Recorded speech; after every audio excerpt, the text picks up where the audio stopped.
Hello दोस्तों, स्वागत है आपका मेरे नए daily blog nomad Sikandar blogs में। और ये है सिंगापुर में हम यहाँ पर आए हुए हैं। एंडरसन ब्रिज, मरलाइन पार्क, इसको मरलाइन फाउंटेन भी कहते हैं। ये उसी का ही वे है उस तरफ जाने का। और ये हैं सामने जो खड़े हुए आइसक्रीम बेच रहे हैं, इनका नाम है अंकल ओंग। और ये पिछले 22-25 सालों से यहाँ पर इस तरह से ये आइसक्रीम बेच रहे हैं। और ये एक विशेष तरह की आइसक्रीम होती है, इसमें दोनों तरफ वेफ़र लगे होते हैं और बीच में आइसक्रीम होती है। और वेफ़र आइसक्रीम कहलाई जाती है, बहुत क्रंची होती है। $2 की, इसमें कई फ्लेवर्स होते हैं। यहाँ पर कई फ्लेवर्स मिलेंगे। मैंने ये वाला लिया है, ये स्ट्रॉबेरी है। मैंने स्ट्रॉबेरी फ्लेवर लिया है और ये $2 का है। $2 लगभग इंडिया के हो गए 134 रुपये। बहुत ही क्रंची और बहुत ही टेस्टी होती है ये। और तीसरी बार मैंने ये लिया है, बहुत अच्छा लगा मेरे को। और इसके जस्ट पीछे एंडरसन ब्रिज है, जहाँ हमें जाना है मरलाइन पार्क। मरलाइन फाउंटेन भी कहते हैं उसको, उस तरफ जाना है। और ये सिंगापुर में बहुत से दर्शनीय स्थल आपको इस तरह के मिल जाएंगे। एक बड़ी खासियत है यहाँ पर, जैसे हमारे यहाँ हर गली खोमचे पर या चौक चौराहे पर लोग खड़े हो जाते हैं आकर के, अपना ठेला वेला लेकर के या अपने कोई इस तरह की कार्ट वगैरह। तो ऐसा यहाँ सिंगापुर में नहीं है। यहाँ पर जैसे ये अंकल ओंग, इनका नाम है भाई अंकल ओंग। ये खड़े हुए हैं यहाँ पर, अपनी आइसक्रीम बेच रहे हैं पिछले 25 साल से। अब इनके 200-300 मीटर पर यहाँ कोई और दूसरा बंदा आइसक्रीम नहीं बेच सकता, ये यहाँ का रूल है। और बहुत अच्छा रूल है। हमारे यहाँ तो इस तरह से लोग करने लग जाते हैं, एक बंदे को देखते हैं, दूसरा भी आगे खड़ा हो जाता है, फिर तीसरा, फिर चौथा।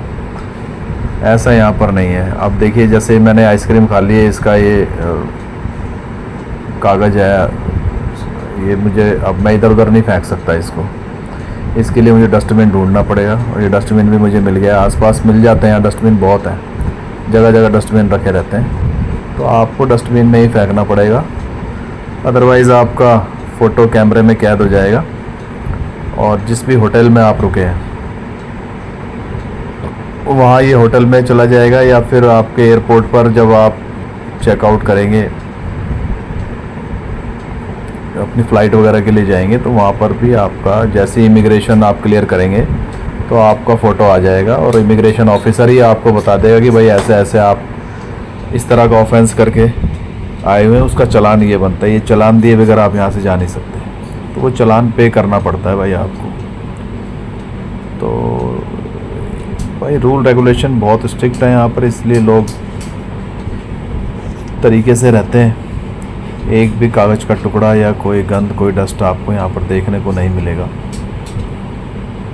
यही वजह है कि सिंगापुर इतना ग्रीन एंड इतना क्लीन है। कैमरे जगह जगह लगे हुए हैं यहाँ पर, और बहुत हाई फ्रिक्वेंसी, हाई रेंज कैमरे यहाँ पर लगे हुए हैं जगह जगह पर। ये मेरे जस्ट पीछे विक्टोरिया मेमोरियल हॉल है। अब मैं आगे बढ़ रहा हूँ मरलाइन पार्क की तरफ, एंडरसन ब्रिज की ओर। और वहीं से एंडरसन ब्रिज से ही थोड़ा सा आगे जाते हैं। ब्रिज को पार करने के बाद एक बेसमेंट क्या है, वो ब्रिज है। ब्रिज के नीचे ही वो मरलाइन फाउंटेन बना हुआ है, जो यहाँ का टूरिस्ट प्लेस है। तो आज वहीं जा रहे हैं, दिखाएंगे आपको वहाँ का दृश्य कैसा होता है। तो ये हम आ गए भाई विक्टोरिया मेमोरियल हॉल। सामने विक्टोरिया लाइब्रेरी है, विक्टोरिया मेमोरियल हॉल है। बहुत दर्शनीय जगह है ये, और यहाँ पर अक्सर इवेंट्स वगैरह भी होते रहते हैं। और मेरे पास टाइम नहीं है, नहीं तो मैं इसका भी अंदर से विज़िट करता है इसको। ग्रीनरी बहुत है। ये सामने जो है ये होटल है मरीना बे, ये जगह का। ये एंडरसन ब्रिज है, एंडरसन ब्रिज से लोग जाते हैं। ये ब्रिज जस्ट क्रॉस करने के बाद ही मरलायन फाउंटेन आ जाता है। और ये जो सामने आप देख रहे हैं होटल, ये जो इसका बे है ऊपर का जो बना हुआ है, इसका टिकट कम से कम नहीं तो $15,000 है, 15,000 रुपये, इंडियन 15,000 रुपीज़ है। लगभग 148 या 200 के आसपास, $200 के आसपास इसका है। और ये एंडरसन ब्रिज है भाई, ये सर एंडरसन ने जॉइंट वेंचर में बनवाया था एमसीडी के साथ, यहाँ की मिल करके, उनके साथ मिल करके ये इस ब्रिज का निर्माण हुआ था। आप देख सकते हैं इस पर लिखा हुआ बाकायदा 1900 कितने में हुआ था, 19 देख पा रहे हो क्या, 1909 1919 में ये बना था।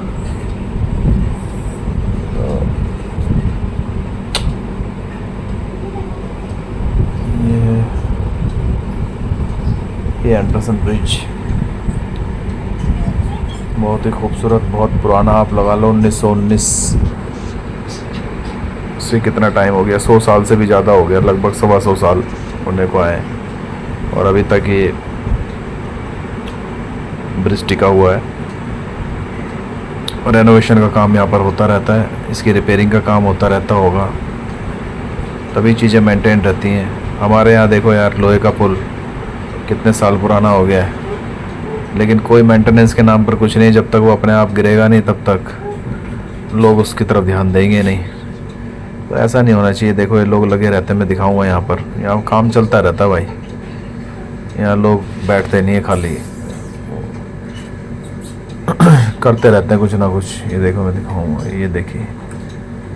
अब आप सोच रहे होंगे ये कर क्या रहा है, ये यहाँ पर कुछ नहीं है, फिर भी लोग ज़रा सा भी कुछ होता है तो उसके मेंटेनेंस के लिए यहाँ के जो डिपार्टमेंट है, कंसर्न डिपार्टमेंट, वो लोग आ जाते हैं और उसको